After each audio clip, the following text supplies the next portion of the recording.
बिस्मिल्लाहिर्रहमानिर्रहीम। अस्सलाम वालेकुम, गुड मॉर्निंग। क्या हाल है आप सबका? अल्हम्दुलिल्लाह और अल्लाह के करम से हम बिल्कुल ठीक हैं। और मेरी यूट्यूब फैमिली, जिसको मैं हमेशा कहती थी कि बहुत छोटी है, तो खैर अभी भी बहुत छोटी है, ज़्यादा बड़ी नहीं, लेकिन अल्हम्दुलिल्लाह। और आप सबका बहुत शुक्रिया कि मेरे 1000 सब्सक्राइबर पूरा करने में आप लोगों ने मुझे बहुत सपोर्ट किया, तो उसके लिए बहुत ज़्यादा शुक्रिया। Thank you so much once again. और मैं अपने तमाम सब्सक्राइबर को इंशाल्लाह जो है वो दिल से शुक्रिया अदा करती हूँ।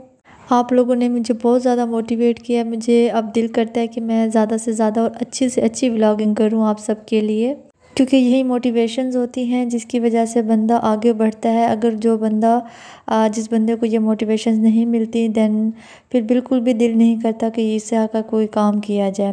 लेकिन आप सब ने मुझे बहुत कम टाइम में बहुत जल्दी और बहुत अच्छी जो है वो फीडबैक दिया है। Thank you so much once again. और मैं भी कोशिश करूँगी कि मैं आपके लिए नए से नए क्रिएटिव कंटेंट बनाऊँ, जिससे आप सबको फ़ायदा भी हो सके और आप इसको साथ साथ एंजॉय भी कर सकें। तो चले चलते हैं और आज का व्लॉग स्टार्ट करते हैं। आज मैंने अपनी किचन की न्यू लुक चेंज की है। शेल्फ से मैंने ऑलमोस्ट जो है वो चीज़ें हटा दी हैं, क्योंकि मुझे शेल्फ पे चीज़ें जितनी भी रखी होती थी बिल्कुल भी अच्छा नहीं लगता था। और जब भी मैं कुकिंग करने लगती थी तो सारी चीज़ें वो गिर जाती थी और डस्टी भी जल्दी हो जाती थी। तो फिर मैंने सोचा कि मैं कोई ना कोई चेंज करती हूँ। तो सबसे पहले आज मैंने सारी कैबिनेट्स नीट की, जो कि मैंने आपको 1 बाय 1 सारी कैबिनेट्स दिखाई हैं। तो ये सारी कैबिनेट्स जो हैं वो मैंने बिल्कुल नीट की और इनको डेटॉल से क्लीन किया, क्योंकि अब जो वेदर आ रहा है उसमें ये है कि जितने भी स्पाइसेस जार हैं उनमें बग्स आ जाए तो फिर सारे के सारे स्पाइसेस ख़राब हो सकते हैं। इसलिए मैंने सारे जार नीट एंड क्लीन किए, सारी शेल्फ़ नीट एंड क्लीन की, और इंशाल्लाह अब मेरी जो कैबिनेट्स हैं वो बग फ्री हो चुकी हैं। और यहाँ शेल्फ़ में मैंने एक सैंडविच मेकर रखा हुआ है जस्ट एक juicer maker, sorry shaker maker. तो बस इसी तरह ये मेरा जो है वो काम आसान हो गया और मेरी शेल्फ नीट हो गई। और मैं आज आपके साथ एक चीज़ शेयर कर रही हूँ कि मेरी हैबिट है, जो भी मेरी इस तरह की जार बचते हैं, इस जार में भी ऑलिव्स थे और मैं इन जार्स को फेंकती नहीं हूँ, मैं इनको ना यूटिलाइज़ करती हूँ, रिसाइकल करती हूँ। अब देखिए मेरे पास न्यूटेला के ग्लास जार इतने ज़्यादा हैं, क्योंकि मैं बच्चों के लिए न्यूटेला लेती हूँ तो फिर मुझे इनको फेंकना नहीं होता, मैं इनको रख देती हूँ। और जब गिलास के जार लेने जाए मार्केट में तो बहुत एक्सपेंसिव मिलते हैं, इसलिए मैं इनको वेस्ट नहीं करती, मैं इनको रिसाइकल कर देती हूँ। तो मेरे पास बहुत ज़्यादा इसकी कलेक्शन है। आज का दिन था, मैंने बच्चों के ड्रेसेस जो थे वो वॉश किए थे, तो अब यहाँ पे मैंने बच्चों के ड्रेसेस डाल दिए। कायनात की तबीयत ख़राब थी तो कायनात आज स्कूल नहीं गई थी, जस्ट अरीज स्कूल गई थी। और अब मैं अरीज को स्कूल से पिक करके आई हूँ और अब मैं उसके लिए नाश्ता बना रही हूँ, क्योंकि आज अरीज ब्रेकफास्ट में फ्राइज़ और नगेट्स लेके गई थी, तो इसीलिए आज मैं उसको पराठा आते ही मैं उसको खिला देती हूँ। जिस दिन पराठा नहीं लेके जाती अरीज और कायनात, उस दिन मैं इनको पराठा जो है वो नहीं देती, जस्ट मिल्क या मिल्क शेक बना के दे देती हूँ, या फिर फ्रूट्स दे देती हूँ, या कोई स्नैक्स दे देती हूँ। लेकिन आज अरीज ने पराठा नहीं लेके गई थी, तो इसलिए आज मैं उसके लिए यहाँ पे नाश्ता बना लूँगी, क्योंकि मेरी फ़र्स्ट प्रायोरिटी होती है कि बच्चा जैसे ही स्कूल से आए तो मैं उसको फ़ौरन से फ्रेश नाश्ता बना के दूँ। और यहाँ पे आजकल के जो एग्स आए हुए हैं इसमें इतना पानी है, जैसे ही मैं पैन में डालती हूँ तो ये इतने से फैल जाते हैं, मुझे बहुत अजीब सा लगता है। मैं कहती हूँ पता नहीं मुर्गियों में कुछ मसला हो गया, पता नहीं क्या हो गया। बहरहाल जब भी मैं एग डालती हूँ तो एग जो है वो सारे पानी पानी वाले हो जाते हैं। तो यहाँ पे अरीज जो है वो अपना नाश्ता कर लेगी और अरहुदा जो है एज़ यूजुअल उसको उसके साथ बैठ के उसको तंग करेगी कि मुझे भी खिलाओ, हालांकि इसने खाना नहीं और ये ऑलरेडी खा चुकी हुई है।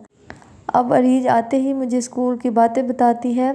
तो जी यहाँ पे अब मैं पढ़ूँगी कुरान पाक, और मेरी हैबिट है मैं वीक में एक दिन जो है वो सूरत कहफ जो है वो मैं अपनी अम्मी अबू को के लिए पढ़ती हूँ, उनको भेजती हूँ। तो बस फिर इसीलिए मैं यहाँ पे बैठ के सूरह कहफ पढ़ लूँगी, क्योंकि मेरे अबू कहा करते थे कि सूरत कहफ की बहुत ज़्यादा फ़ायदे हैं। वैसे तो पूरे कुरान पाक के बहुत ज़्यादा फ़ायदे हैं, एक लफ्ज़ की 10 नेकियां हैं, जितना पढ़ें उतना कम है। लेकिन सूरत कहफ मेरे अबू भी बहुत ज़्यादा पढ़ते थे, इसलिए मेरी भी अब उन्होंने यही हैबिट बनाई है। वो मुझे कहते थे कि रात को सोने से पहले सूरह मुल्क भी पढ़ लिया करो, बट वो मैं मोस्टली भूल जाती हूँ। जब याद आए तो मैं पढ़ लेती हूँ, बट सूरह कहफ को मैं रेगुलर पढ़ती हूँ। और साथ ही मैं ज़ोहर की नमाज़ का टाइम हो गया था, तो यहाँ पे मैं पढ़ लूँगी ज़ोहर की नमाज़। और मुझे बहुत अच्छा लगता है जब भी मैं नमाज़ स्टार्ट करूँ तो मेरे आसपास जो है वो लाइटिंग हो, क्योंकि हम कोई भी इवेंट्स करते हैं, बर्थडेज़ करते हैं, शादियां करते हैं, कोई भी शादियों के फंक्शन प्लान करते हैं, देन हम बहुत लाइटिंग करते हैं। तो जब हम अपनी नमाज़ पढ़ रहे होते हैं तो उसके लिए हम क्यों ना कुछ थोड़ी बहुत जो है वो लाइटिंग करें। मुझे बहुत पसंद होती है, बहुत अच्छी लगती है, इसलिए मैं अपनी नमाज़ के साथ ये लैंप्स जो है वो मस्ट रख देती हूँ। कभी कभी नहीं भी रखती क्योंकि हुदा जो है वो मुझे नमाज़ के टाइम तंग करती है, बट जब मैं सुकून वाली नमाज़ पढ़ती हूँ, रूम का डोर क्लोज़ होता है, हुदा भी नहीं होती, तो मैं अपना ये एहतमाम करके नमाज़ पढ़ती हूँ।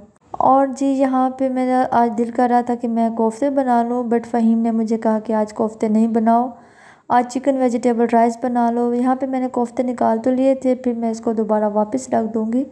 और फिर मुझे फ़हीम के कहने पे फिर मैंने सारी जो है वेजिटेबल्स की कटिंग करना स्टार्ट की, क्योंकि टाइम बहुत कम था और फ़हीम ने असर की नमाज़ से पहले पहले जो है वो खाना खाना होता है। तो अब यहाँ मैं जल्दी जल्दी कर रही थी कि सारी जो है वो वेजिटेबल्स की कटिंग हो जाए।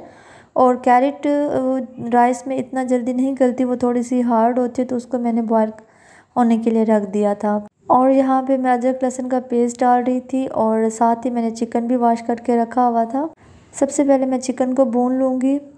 ये राइस बहुत मज़े के बनते हैं, मैं सर्दियों में मोस्टली यही राइस बनाती हूँ। मुझे वेजिटेबल तो वैसे भी बहुत ज़्यादा पसंद है, तो इसी तरह मैं इसमें चिकन भी ऐड किया है और कैरेट और पोटैटो अब मैंने छोटे छोटे स्लाइसेस में काट दिए हैं। और अब मैं इनको अच्छे से फ्राई करूँगी। और यहाँ पे मेरे पास ये जो बेल पेपर है इसको भी मैं डाल दूँगी। मुझे ज़्यादा बड़े पीसेस बिल्कुल भी पसंद नहीं है, मैं हमेशा स्मॉल पीसेस में ही वेजिटेबल की कटिंग करती हूँ। और साथ वाले पैन आपको नज़र आ रहा है, इसमें मैंने बॉयल राइस होने के लिए रख दिए थे, जो कि अब दम पे हैं और वहाँ पे राइस रेडी हो चुके हैं। तो यहाँ पे मेरा ये जो वेजिटेबल मसाला है वो ऑलमोस्ट रेडी हो चुका है। और देखिए कितने कलरफुल इसके कलर्स आ रहे हैं, कितने प्यारे इसके कलर्स लग रहे हैं। ऑल्दो कि यहाँ पे लाइट भी नहीं थी और देखिए फिर भी यहाँ पे कितने अच्छे इसके कैमरे में इसकी कलर्स जो है वो कैप्चर हुए हैं। नेचुरल कलर का कोई भी अल्टरनेट नहीं है, हम जितने भी आर्टिफिशियल कलर्स बना लें, बट नेचुरल कलर तो नेचुरल होते हैं। और मुझे वेजिटेबल्स के ये कलर्स बहुत अच्छे लगते हैं। तो लास्ट में मैंने डाल दिया था पेपरिका पाउडर और अब मैं इसमें अपने राइस जो है वो ऐड कर रही हूँ और इसमें मैंने लेयरिंग की है। लेयरिंग तो नहीं की, बस इसको मिक्स ही कर दिया और 2 to 3 मिनट्स के लिए बस दम पे रख दिया था। और उसके बाद सबको भूख लग रही थी तो फिर मैंने सबको सर्व कर दिया। तो आज का ये मेरा दिन था जो कि बहुत ज़्यादा प्रोडक्टिव नहीं था, बहुत ही ईजी डे था आज मेरे लिए, क्योंकि मेरे आज ज़्यादा काम नहीं थे। क्योंकि अब मेरी अल्हम्दुलिल्लाह हेल्पर आ गया तो वो भी मेरे साथ काफ़ी हेल्प करवा लेती है। तो बस इसी सब मेरे जो हल्के फुल्के काम हैं आज के दिन रूटीन के चल रहे थे, तो मैंने सोचा आपके साथ शेयर करूं। मेरा मेन मकसद इस वीडियो को बनाने का ये था कि मैं अपने तमाम सब्सक्राइबर को जो मुझे इतना सपोर्ट किया है, जिन्होंने मेरे 1000 सब्सक्राइबर कंप्लीट करवाए हैं, तो उनको मुझे शुक्रिया अदा करना था। तो इसीलिए मुझे ये वीडियो बनानी थी। Thank you so much to all my subscriber. Hope so कि आगे भी आपको मेरी वीडियोस जो है वो अच्छी लगेंगी और आगे भी मुझे अच्छे अच्छे लाइक्स भी मिलते रहेंगे और अच्छे अच्छे कमेंट्स भी मिलते रहेंगे। तो इंशाल्लाह नेक्स्ट व्लॉग में क्रिएटिव कंटेंट के साथ मिलूँगी। तब तक के लिए टेक केयर एंड अल्लाह हाफिज़। और मुझे अपने दुआ में ज़रूर याद रखिएगा और अपने बच्चों का बहुत ज़्यादा ख्याल रखिएगा। और आपने जो भी क्वेश्चंस करने होते हैं तो आप मुझे इनबॉक्स कर सकते हैं, मैं आपके क्वेश्चंस का इंशाल्लाह आपको रिप्लाई जो है वो कर दिया करूँगी। Thank you so much once again and Allah Hafiz.